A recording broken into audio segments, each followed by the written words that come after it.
అవినీతి ఆరోపణ వచ్చింది. కానీ నువ్వు సమాధానం సరైన రీతిలో చెప్పుకోవాలి. నిజంగా మహిళా శిశు సంక్షేమ శాఖలో సెల్ ఫోన్ల కొనుగోలులో పెద్ద ఎత్తున అవినీతి జరిగింది, డబ్బులు చేతులు మారాయి అని నీ మీద వచ్చిన ఆరోపణ. ఒక దళిత బిడ్డ ఆయన అన్ని ఆధారాలతోని ఆ అవినీతిని బయట పెట్టిండు. దానికి నువ్వు అది కాదని ఏ విధంగా నిరూపిస్తావో ఆయనలాగే నువ్వు ఆధారాలతో నిరూపించు అని ఆయనను పట్టుకొని చెప్పు తెగుతుంది, చెప్పు తీసుకొని కొడతా. ఇదా నువ్వు నేర్చుకున్న సంస్కారం. అది ఆ మాటలు మాకు రావా? ఆ పని మాకు రాదా? మా దగ్గర లేవా? అది మేము చెప్పలేమా?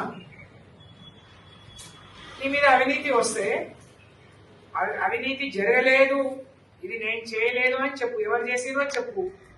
ఆయన చాలా స్పష్టంగా 38,000 పైచీలకు నేను మీకు ఆధారాలతో ఇస్తాను.